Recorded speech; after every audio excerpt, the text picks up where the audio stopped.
essentially, we're talking here about the biggest murder case in American history by far.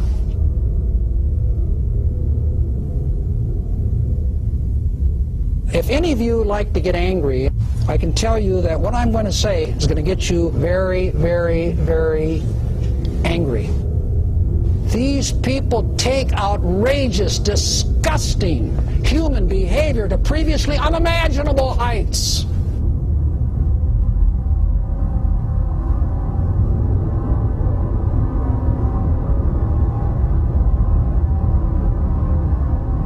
How evil, how perverse, how sick, how criminal.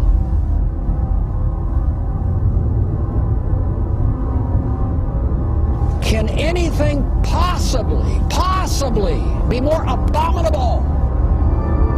And there are over 100,000 precious human beings in their graves right now as I'm talking to you because of it.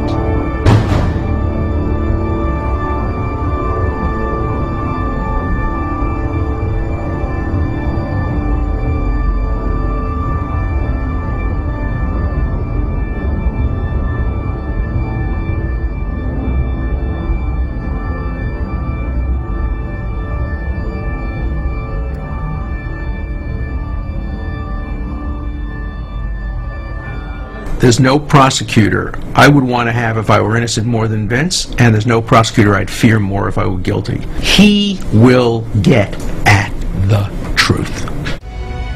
My legacy, for whatever it's worth, is on the line here. And I can tell you I would not be doing what I'm doing unless I'm very confident that under the law, he's guilty of murder and should be prosecuted. And I think the question is, can a president be prosecuted for activities undertaken while in office? I mean, that's the opening question, and I think the answer to that is very simple, and it's yes. Unless this nation is about to be attacked, you don't go to war without telling the people whose daughters and sons are going to die in a foreign land why you're going to do it. My son died in the middle of these people decisions. Losing a child is just something that I'd never dreamed would happen. We all can do something about it. And we all should.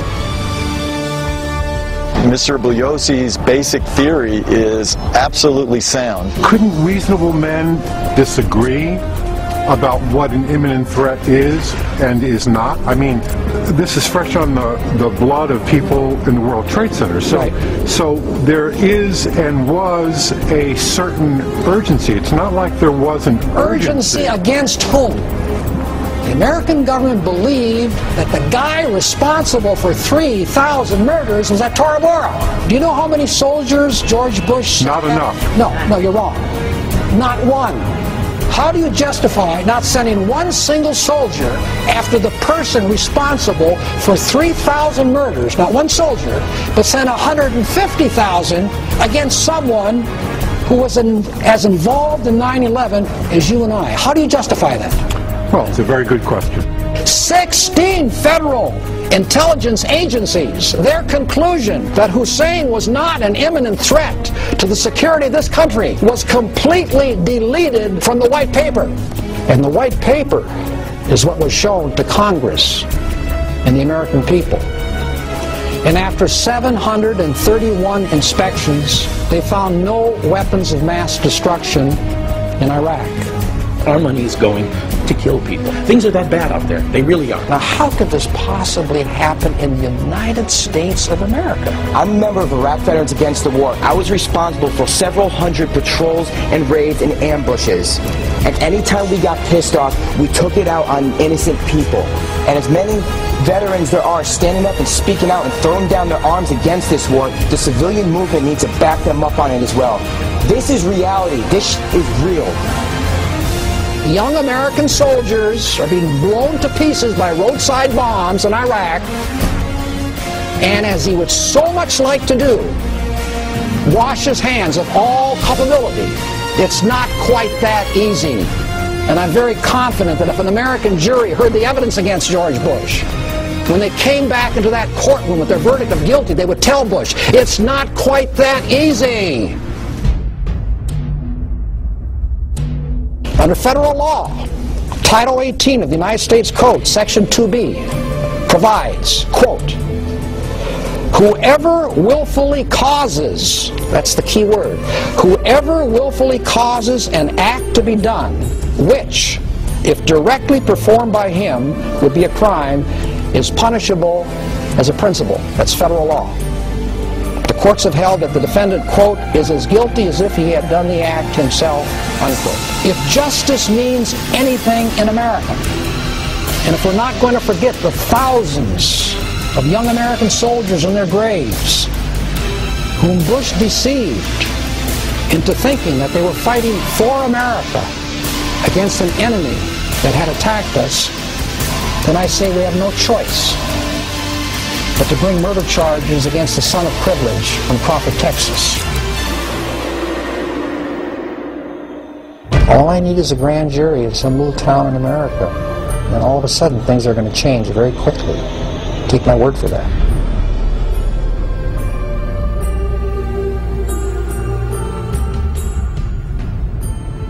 Apart from the main fact that if George Bush and other members of his administration, like Dick Cheney, are guilty of murder, as the evidence shows, they must be prosecuted for it. They have to be brought to justice. I don't have to tell you that we're living in a very hostile, extremely incendiary world.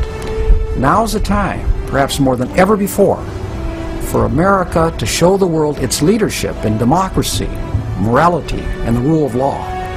I mean, we can't call for democracy and the rule of law in foreign nations, which we do all the time, when they see that we invaded a sovereign nation, Iraq, without any provocation at all, and thousands upon thousands of innocent Iraqis and young American soldiers are dead as a result, and we don't do anything at all about it. We let the architects of this monumental crime get away with it completely.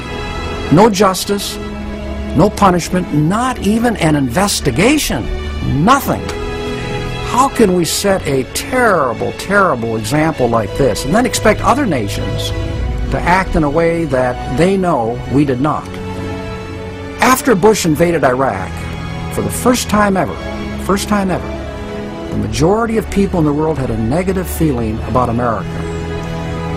Nothing would improve our image and restore our credibility more in the eyes of the world than bringing George Bush and his administration to justice for taking this nation to war in Iraq on a lie, under false pretenses.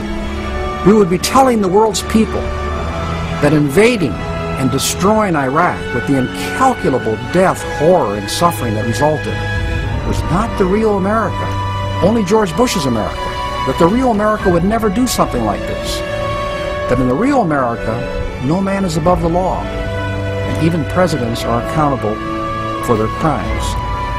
Also, if we want to deter future presidents from taking this nation to another war under false pretenses, one that our children or their children might die in, that deterrence obviously would increase tremendously if these future presidents knew what happened to George Bush. This is a very important and pivotal moment in American history. Whatever the obstacles are, we have to seize that moment and do the right thing by bringing the Bush administration to justice. It's really a test of who we are as a people and whether or not we want to live up to our reputation as being a great nation.